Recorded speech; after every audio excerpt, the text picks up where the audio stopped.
So before we begin, I want to acknowledge that I'm currently seated on the traditional, ancestral, and unceded territory of the Musqueam, the Squamish, and the Tsleil-Waututh Nations.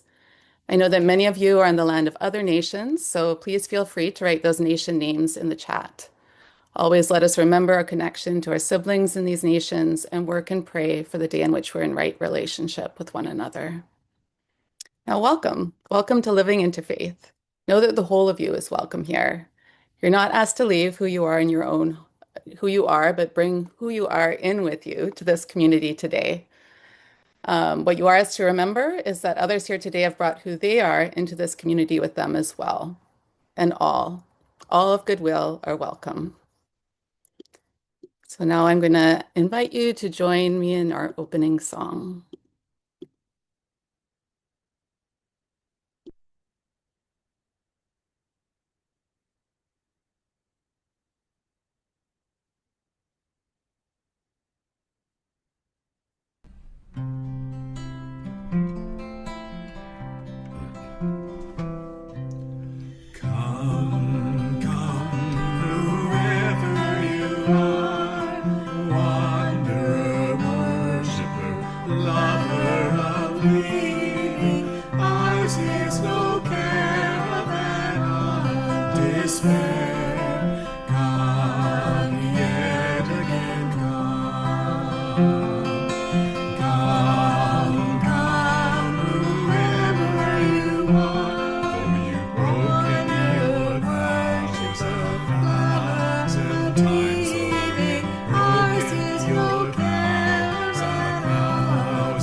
So I'm going to invite you to listen to a few announcements. So the one I'm most excited about is coming up in the next 2 Saturdays.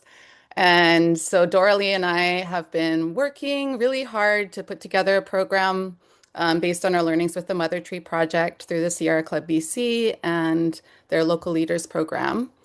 And we've put together a 2-day program called Ecological Grief in Action, Mourning and Protecting BC's Old Growth Forests.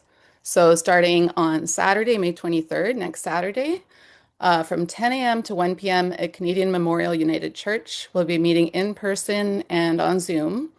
And this gathering will focus on teachings from local Indigenous elders in British Columbia, along with staff from Sierra Club BC. So Flossie, who's their lead organizer and who has been working on protecting old growth in BC for a very long time. There will be time for personal and group reflections, interfaith prayers, setting intentions, pledging action, and of course, food. So all of you are invited to attend. We hope to see you there. And then the following Saturday, what we'll be preparing for this coming Saturday, on May 30th at the Lower Seymour Conservation Reserve. We'll be gathering in person, meeting at the gazebo there, and it will be a forest gathering that will enable us to bring forward the intentions that we set in the first session next Saturday. So our time there will be led in part by Ceremonial Leader Rueben George of the Tsleil-Waututh Nation, Norm Leach, who is an elder from the Tsleil-Waututh Nation, and they will be teaching us, guiding us, advising us as we bring our good intentions to the forest, offering prayers, offering ritual, and also one thing that Norm likes to highlight is it's an opportunity to also release our pain and grief and trauma into the land. So that's something we'll be doing over the next 2 weeks, and I really hope that all of you can join us. I will put the sign up link in the chat. And we're also inviting folks, as this is time for our fundraising period, we're inviting people to Rather than always relying on our small community to fund us, as many of you already do, we're inviting people to collect pledges. So as part of this project, we're inviting you to reach out to your local communities and ask friends and family, kind of like we did when we were kids. And we're like, give me $10 to swim 20 laps. You can say, will you give me $10 to fund this, to help fund these important projects? So half will go to us and half will go to Sierra Club BC to protect old growth. So as part of the registration process, if you're interested in participating in the pledge gathering, you can sign up there as well. And then the Restorative Collective Vancouver will be unveiling its Restorative City Framework on Wednesday, June 10th from 1 to 3:30 p.m. at the Creekside Community Center, which is in Olympic Village. And the Restorative Collective, we've been involved with for a while. They've been working on this for quite a long time, putting together like a document that what is a restorative city? What would that mean? What would that look like? How do we live in a restorative way and support programs that are restorative? So they're going to be sharing that out. I've seen it. It's pretty exciting. But if you're interested in attending, you can sign up at the link in the chat. And then we are continuing to offer our Circle of Sanctuary on the 2nd and 4th Saturdays of each month. We won't be doing that next Saturday due to the other programming, but our next gathering will be on June 13th, and that's a time to come together at the same Zoom link for contemplation and prayer and sharing. And DoraLi and I have really been enjoying those times together. So, any other announcements today? I have one. Greg and I are wearing our moose hide pins this week. And for any of you that don't know, the Moose Hide Campaign Day, which was, I guess it's on the third Thursday of May every year. It's a national Indigenous-led day of action and ceremony where Canadians fast, learn, and gather to take a stand against gender-based and domestic violence. It's centered around wearing a small square of moose hide, and it specifically focuses on engaging men and boys to protect women and children. And the campaign was founded in 2011 by Paul Lacerte and his daughter Raven while they were hunting moose along the Highway of Tears in northern BC. And deeply moved by the high rates of violence and the number of missing and murdered Indigenous women in the area, they created the campaign to foster a safer society. So I just wanted to raise awareness of that. Thanks. Thank you, Carolyn. That's beautiful.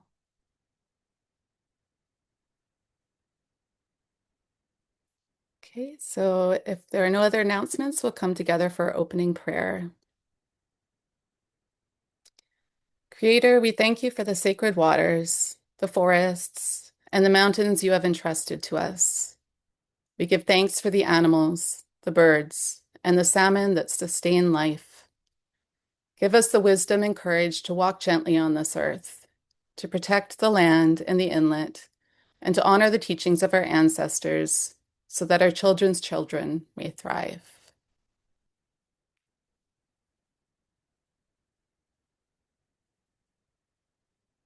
Now for our candle lighting prayer. Creator, we turn to the morning sun for your light and to the four directions for your wisdom and strength. Guide us to live in balance with all of creation. Help us to lead with one heart, one mind, and one prayer, so that we may heal and protect the earth together.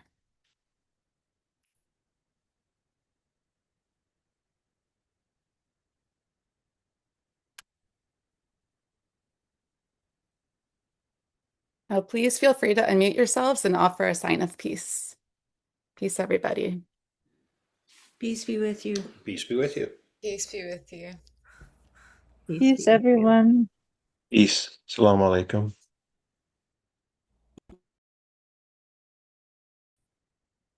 Now I'm going to play another song for us. This is a prayer song from Chief Dan George, and you may recognize it. And it's set to some lovely imagery of British Columbia as well.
Ho, ho, ho, ho, e la, hey, hey, hey.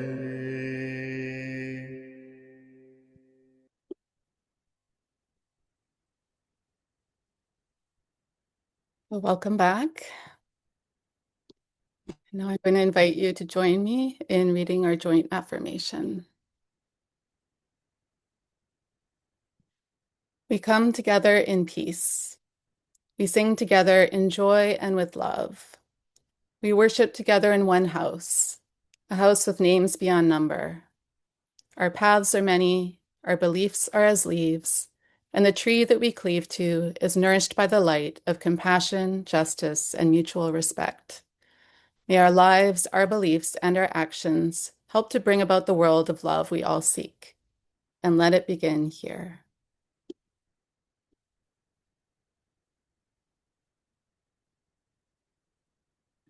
Oh, I think there we go. Sorry, we sing the Salish anthem at our school assemblies, and Oh, I think it's fairly common around.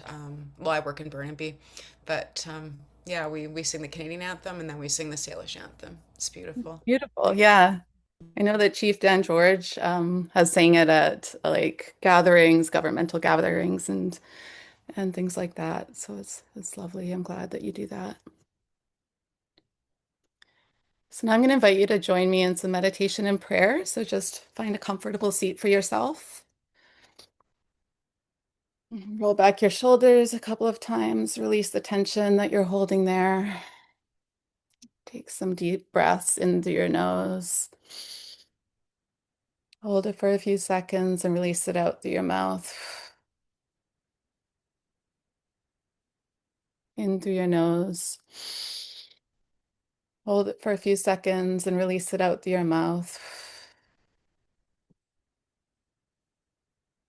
And one more time in through your nose.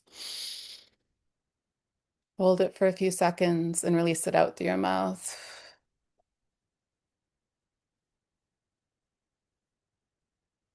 I invite you to just settle in and feel the land around us that's holding us, supporting us, the trees that are giving us air to breathe, the water that gives us life, and the First Nations who have been caring for this land since time immemorial, particularly the Tsleil-Waututh Nation that we're learning from today. And know that these people have always had faith in prayer, in the power of prayer, and its ability to make change. And from this ancient knowledge, this ancient knowing of our interconnectedness and the power of our intentions and our prayers, I invite you to pray for what's ever on your heart this morning.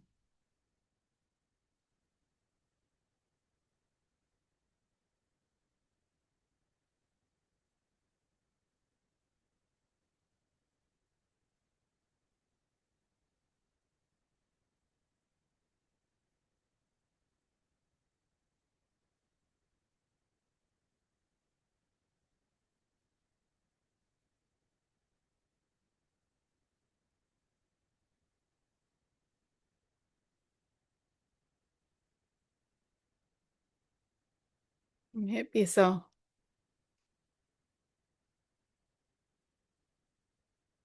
Now for our next song, I'm going to share a song from the Squamish Nation. And this is a welcome song. It's one that, I'm just trying to pull it up here. It's one that was played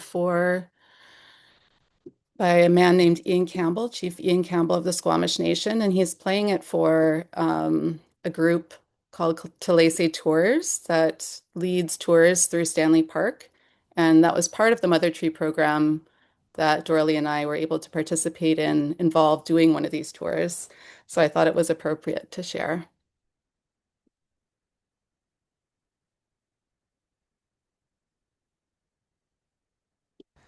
Kayachtin Eyawit Wanakswit. Welcome to Coast Salish territory. We are here at Ecological, known as Beaver Lake in Stanley Park. It's an honor to be here with Rebecca, Miss 604, and Tsleil-Waututh Tours with Candace and Jessica. Nesa Anschalik, Sokyo, my name is Sokyosiam, a Shamansot, Quisnas Lansawa, and this is Shamansot. We are going to share a song to welcome you to the shared territories of the Squamish, Musqueam, and Tsleil-Waututh while we are on this guided tour of the Talking Trees Tour as part of the Tsleil-Waututh Tour package. Welcome.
Jessica, the woman on the right, wearing black, she was one of the leaders of our tour when we did it. And one thing I remember, they're standing next to Beaver Lake in that video, and one thing I remember learning from her is that, she said, why are there little channels in the grass and in the plant life that's in the lake or in the pond?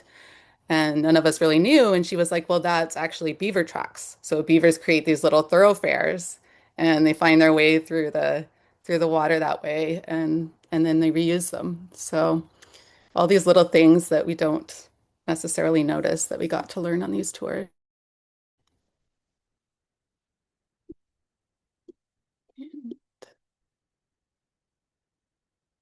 So I'm going to pause our recording and we're going to. So now's the time when we invite you to participate further in our community by donating. Many of you already do. And we also encourage you, of course, to participate in our upcoming program and gather pledges if that's a more meaningful way for you to participate in that. But I'll just put our donation page in the chat. And then we'll come together for another song.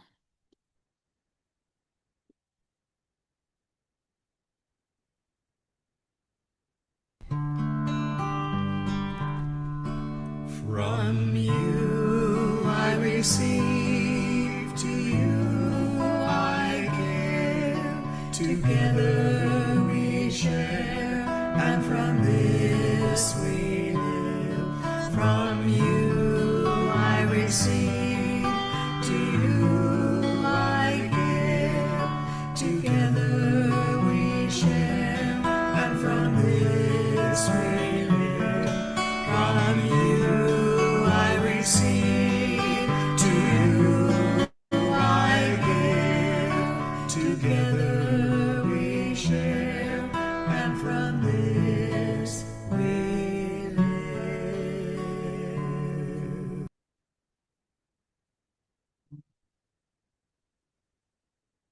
Okay, so now is the time when we normally have a speaker, but today the speaker is me.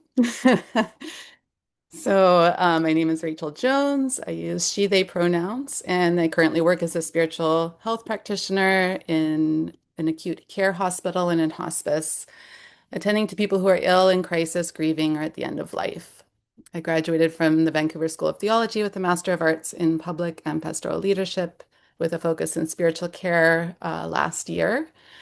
And I'm here today to share out some of the learnings and teachings related to our community's efforts to support the Tsleil-Waututh Nation Sacred Trust in protecting our lands and waters.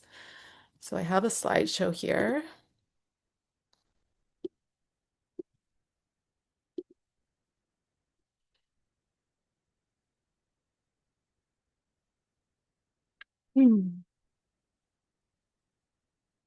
And it was a bit of a struggle for me to figure out what exactly I was going to.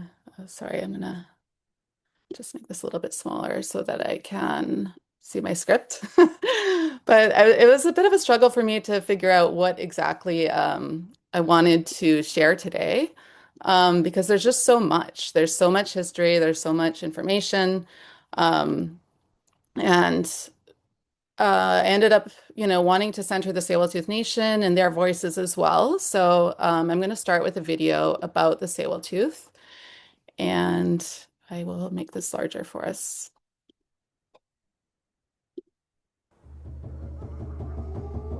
We are people of the inlet, and we are children of Takaya.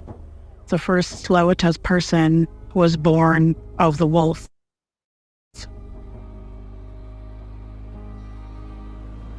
When you're out on the inlet, to me, that's my strongest connection to our ancestors. Our origin story actually comes from the water. That's where our mother came from. This is where my ancestors walked. This is what my ancestors fought for. Without that fight, I would not be here today. The work that we do today is to secure the future generations. The territory would be the Metro Vancouver area, the Lower Mainland. That's around Vancouver and North Vancouver. We have our core territory that is around our reserve, and then we have other areas up Indian Arm and the Indian River that we hold really close to our hearts as really culturally significant places. We've been here since time immemorial. We were nomads. We traveled all along the coast of Burrard Inlet, Indian Arm, and Port Moody Arm. If you look at this area and how beautiful and rich it is, I want you to see for yourself why we take pride on our lands and our waters. Culture grounds us. It enriches us. Pre-contact, we were very abundant and rich in culture. The Indian River watershed is where our ancestors said that when the tide went out, the table was set. As a young girl, I experienced a little taste of that. We had our first contact in the 1700s, but by around the 1800s, a lot of industry started coming into the inlet. We did see a lot of displacement of our resources as well as our people. We were placed on reserves. Because we had lost so much of our population through contact, through things like the smallpox epidemic, we were only given a reserve that was 1 square kilometer, which is still kind of the size of the reserve that we live on today. And because of the residential school, they were taught they're bad, they're useless. Those learned behaviors were passed on to kids. So that was normalized for the longest time. So right now, we want to make sure our kids can thrive in this environment. When I was a young girl, my father shared teachings with me. I had the honor and the privilege to harvest crab and oysters and clams and mussels. Quite often we would spend our days down on the beach. We would set up a fire and we would cook what we harvested out of Burrard Inlet.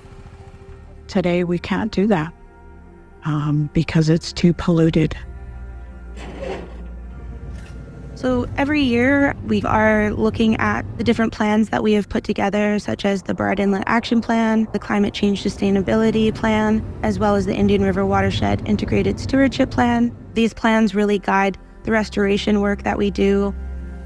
We really open the door to anyone that does want to partner with us. We work with all levels of government, but then we also really look to nonprofits as well as academia to get boots on the ground and get the actions and the plans and really deliver on them so that our nation can start seeing these results.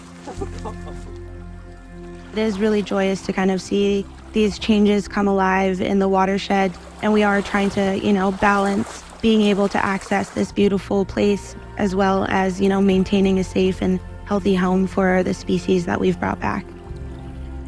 There are whales that are returning to the inlet that have not been there for decades. There have been wolves that have returned. That's a blessing to Tsleil-Waututh. I think the wolves coming back is reflecting us as Tsleil-Waututh Nation people. We too are coming back. Revitalizing our culture is important, and that's what makes us rich as Tsleil-Waututh people. Without that culture, it's difficult to think of where we would be today. So today we're working really hard on bridging those gaps between our elders and our youth. That is a priority of Tsleil-Waututh. A lot of my elders come down and just talk to us while we're on the beach and talk so lovingly about the territory and how they grew up on our shores. And it's equally as important for our elders to have those connections because it adds to the quality of their life. My great-grandpa is Chieftain George. He spoke at the Canada's 100th birthday and gave the centennial speech. And so he was a really big warrior for our people, instilling in my grandparents as well as my mom that we should be proud in our culture. We should be proud singing our songs, dancing, doing our practices, and passing that down to the next generation. Now, through reconciliation, our women's group have brought back making drums. We have a land-based learning school, which our kids are learning our songs and our dances. The artwork that a lot of our youth do today is as a result of teachings that have been passed down by elders. The drumming, the singing, the harvesting. I'm really thankful that my great-grandpa and the people before them held so strongly onto our culture to pass it down, despite both my grandparents going to residential school. The next 50 to 100 years, for the generations that will be here, I would love to see them being able to live the way our ancestors did, harvesting from the inlet, and to be able to hunt when they need to. And we're here to share our teachings with our neighbors in hopes that they can be as rich as we are when it comes to our culture. I would like to see Tsleil-Waututh people and our neighbors once again living off the land. It's the hope of leadership and community today that we can return to what our ancestors fought for.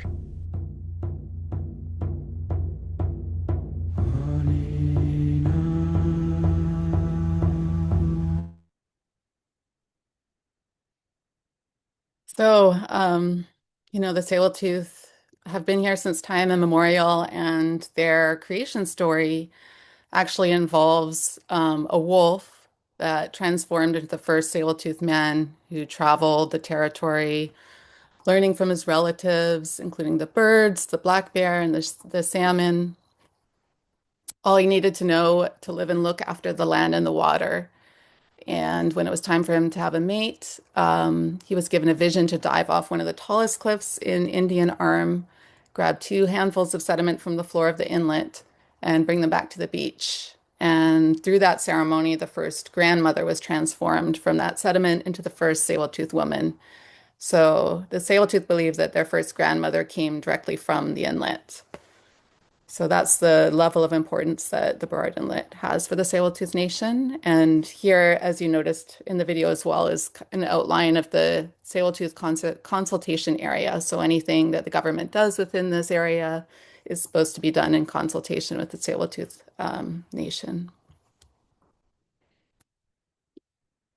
So there's a a link I'll put in the chat later, where the Tsleil-Waututh Nation has outlined very clearly like their whole history from the earliest times up until the present day and all the different things that have happened. So I'm just going to pull out a couple of things to illustrate the importance of their connection to the lands and waters. As you heard in the video, they have a rich and varied diet from the marine environment. So fish like salmon, herring, smelt, anchovy, and eulachon, which I'm not even sure what that is, clams and ducks were consistently plentiful in the Burrard Inlet and the Fraser River. And I was kind of shocked by this fact because I didn't know this, but sturgeon used to live in the Burrard Inlet, so much so that 11,363 kilograms of sturgeon, up to 12 feet long sometimes, were taken from the inlet and consumed, and that was even before, even not in counting the sail-tooth harvests.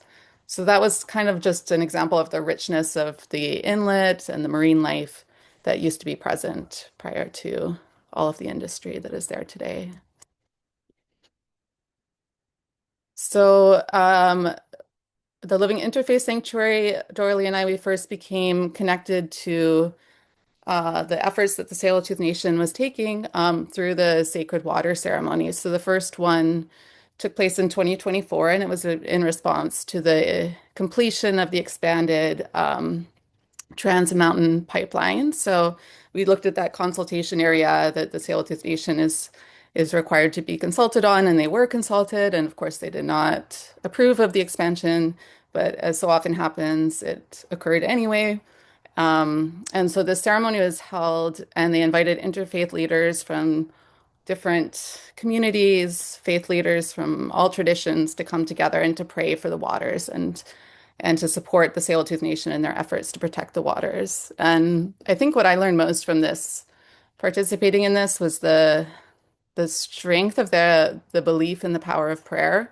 You know, I feel like sometimes prayer can be done in a way that is just kind of rote or doesn't have a lot of real strength in terms of our faith that it can actually do something. And so the way they talked about it too was like coming together. So bringing all these different traditions together, all these different people together.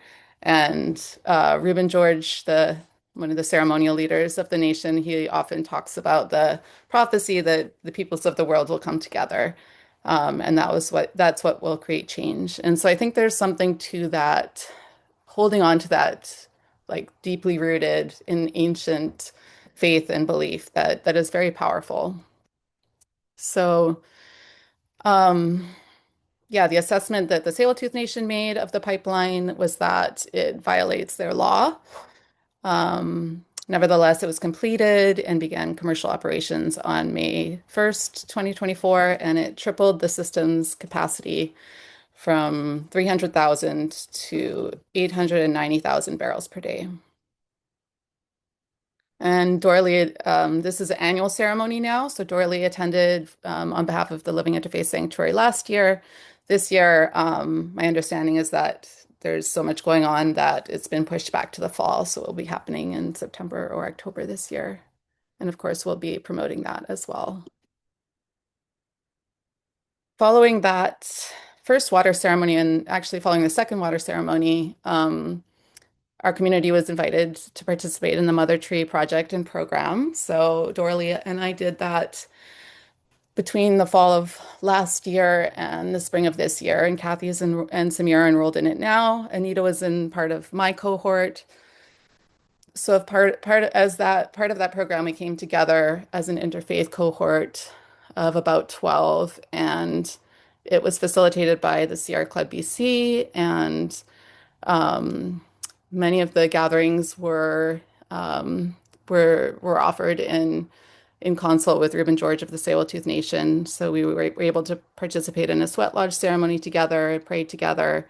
Prayer was an integral part of the gatherings. And then we also did a lot of learning. So just going to look at my notes here, but some of the things that we learned about were Indigenous law. So one of the things that was mentioned earlier in relationship to the pipeline expansion is that it was against Indigenous law, and some of what we learned about Indigenous law is how it's kind of minimized in our culture through referring to Indigenous customs or Indigenous practices, which gives it less authority in the general mindset than a law. We look to colonial law as kind of the ultimate authority in a lot of situations.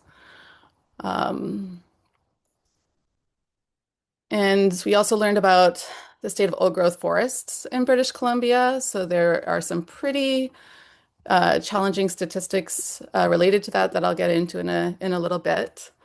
But basically, more than like 100 soccer fields of old growth are logged in British Columbia every day, and most of them are on Crown land. And the government is not able to prevent them due to a law that it actually actualized itself. So even if the government were to try to stop, which it doesn't seem invested in doing, they're not currently legally allowed to stop people from logging on Crown land. So the logging companies basically have full reign. And the trees themselves are so essential and so important to protecting our environment. They basically take carbon out of the environment and hold it. And when they're logged, all of that carbon is released. And of course, there are also significant supports for the surrounding trees in terms of the nutrients that they provide, the communication that they offer through the roots and the fungi that transmit signals to other trees. So we'll get into that a little bit later. But as soon as we finished the Mother Tree program, Rueben George invited a number of us, you'll see Anita there as well, and to participate in a blanketing ceremony where I received this blanket on behalf of the sanctuary.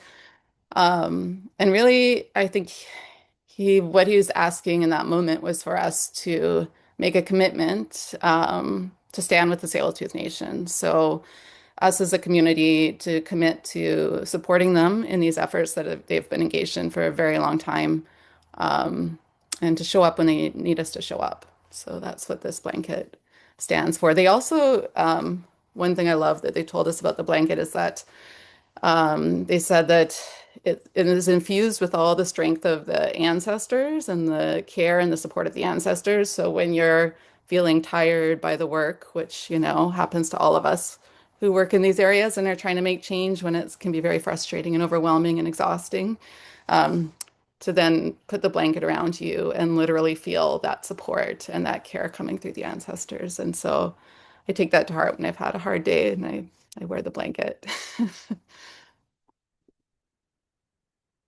And shortly after that blanketing ceremony, we were asked to support the Tsleil-Waututh Nation in their efforts to protect the Burrard Inlet from dredging.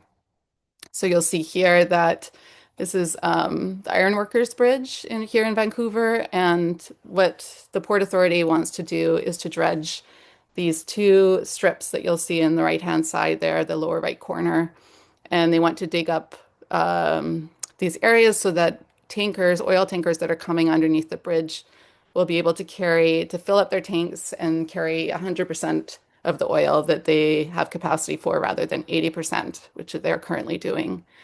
So the Tsleil-Waututh Nation is very concerned about this, understandably. They've been hand tying eelgrass to the bottom of the inlet to replenish the ecosystem there.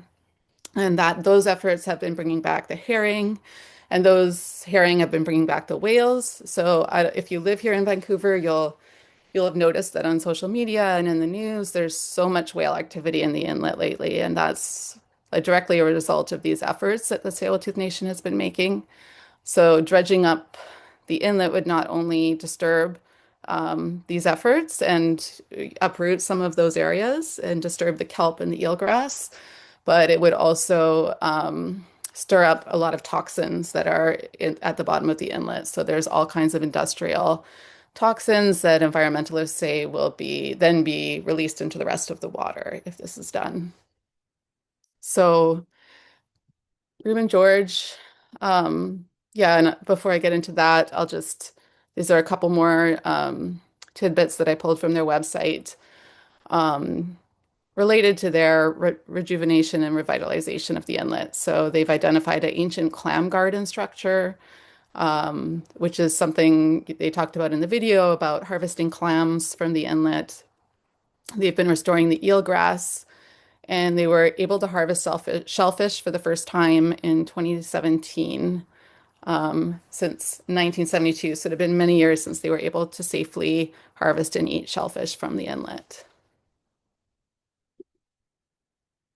So Rueben George invited us and other faith leaders to come together again in prayer, but also take action. So I'll put a link related to this in the chat later as well. But basically, he asked us to write letters, to take action, to give our input when it was asked for by the Port Authority regarding the dredging of the inlet. They're hoping to start as early as this fall. So it's not decided yet whether it will go ahead, but if history is any indication, they don't always listen to what the people want and what the Tsleil-Waututh Nation has asked for. So the link that I'll provide later will allow you to kind of stay in the loop about that and about what's happening. This was part of the gathering, the interfaith gathering. The prayers that were offered were really powerful. And so I think that's, again, the piece that I come back to is this idea that it's not meaningless to gather together in prayer. And it's also inspiring, like it keeps us going. You know, when we're trying to take action to support our climate and each other and the world, we can get very weighed down by it. And so I think these kinds of activities and gatherings are so important to keep us going.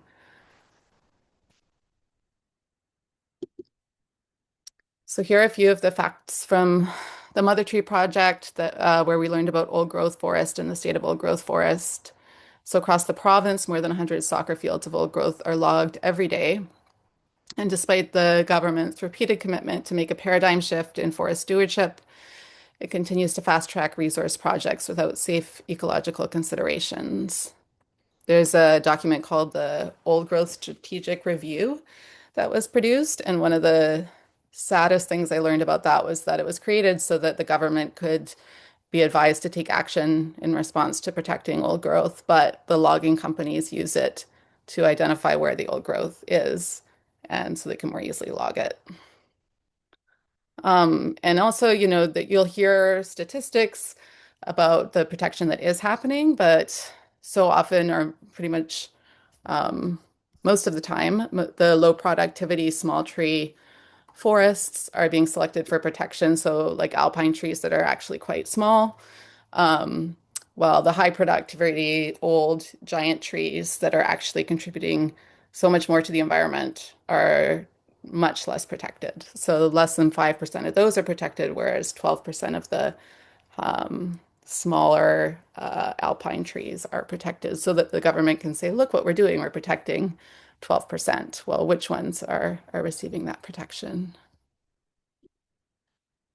And here's some information on the importance of old growth. So this is from an old growth fact sheet that is provided by Sierra Club BC. So they stabilize the soil, as we all know. They keep mudslides from happening. They hold carbon, like I mentioned earlier, slow the rate of climate change. Keeping 1 hectare of old growth rainforest is the equivalent of taking approximately 100 cars off the road for an entire year, which I find an impressive comparison. They have Indigenous cultural significance. They contribute to forest health by supplying nutrients to surrounding trees so that when they die, others are strong enough to take on their position. They provide wildlife habitat. Bears will hibernate in the old trunks. Wildfire support. So, you know, as we move into wildfire season and now we have a fire ban, these are some of our greatest protectors. They are more resistant and can support regrowth after a fire.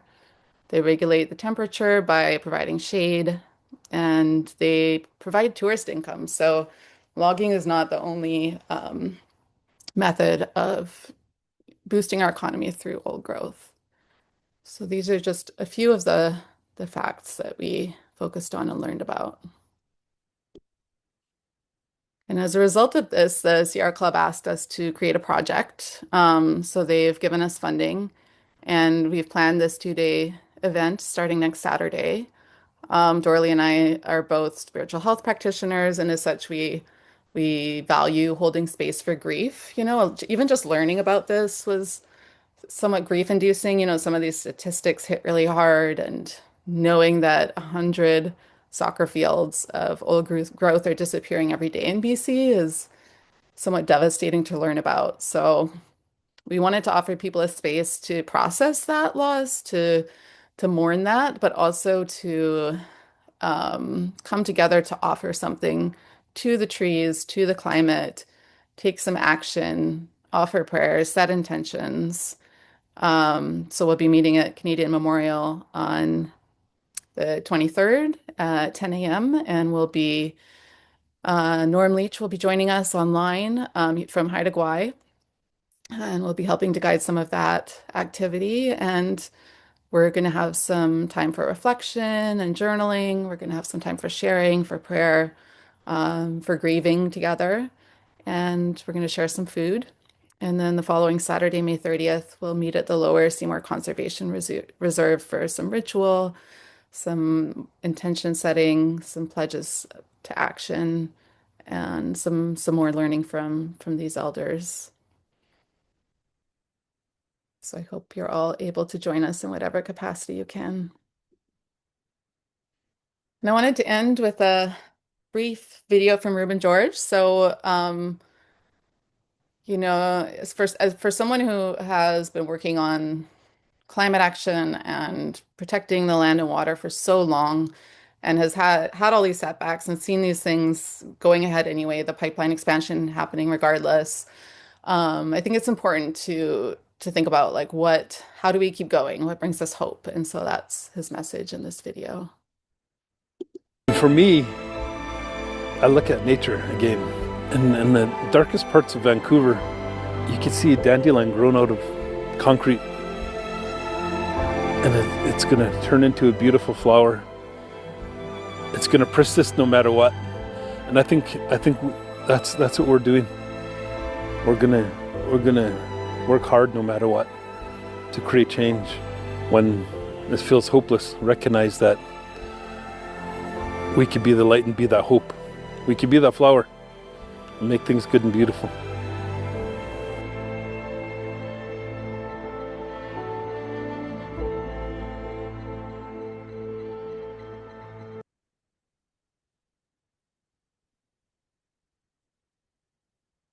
So that was my sharing for today. I'm going to end with a song from the Tsleil-Waututh youth that they wrote and recorded themselves called Protect Our Land. And then I'll close us out with a prayer. And if you'd like to stick around for some discussion, you're welcome to do that.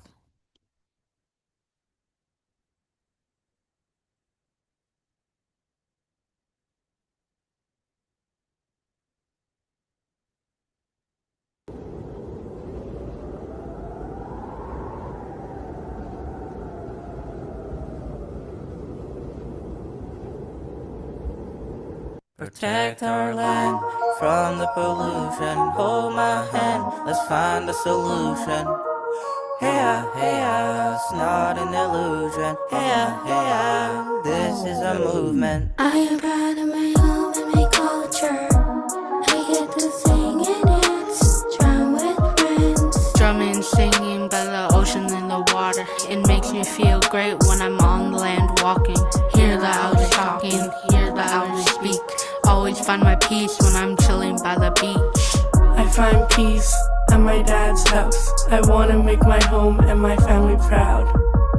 Where I'm from might be a little place, but we keep it charged like batteries, AAA. North Shore, where you put us in a small space. We'll fight to get our land back. This is our soundtrack. In the snowy mountains where it's cold and crisp, I'm trying to make you see like an optometrist. Because my language and culture is out of focus, but you never cut me down like you did the forest. Protect our land from the pollution. Hold my hand, let's find a solution.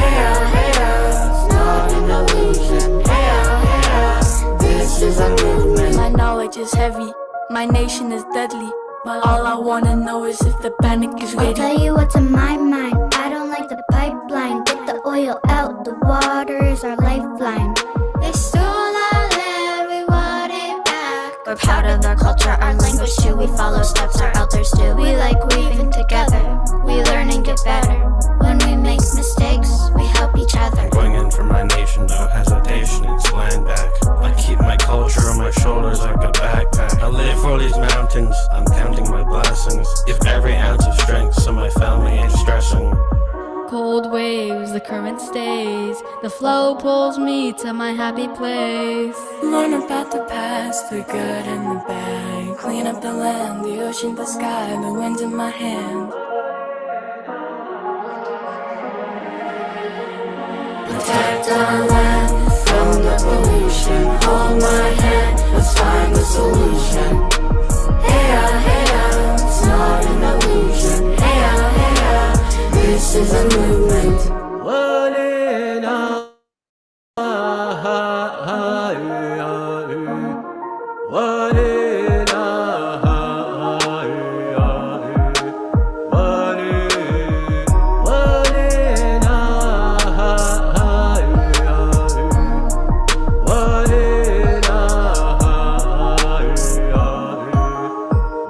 Protect our land from the pollution. Hold my hand, let's find a solution. Hey, it's not an illusion. Hey, this is a protect our land from the pollution. Hold my hand, let's find a solution. Hey, it's not an illusion. Hey, this is a movement.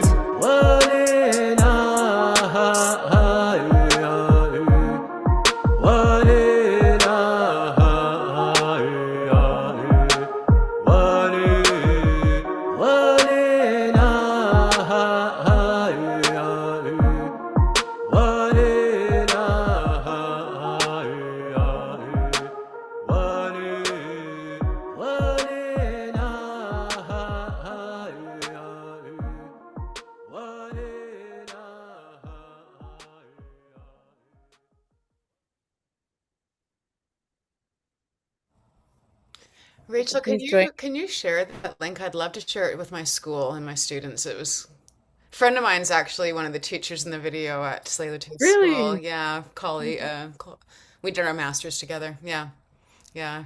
Yeah, absolutely. It's a Can great definitely do school. that. Thanks. Yeah. I put in the chat as well my school's mural.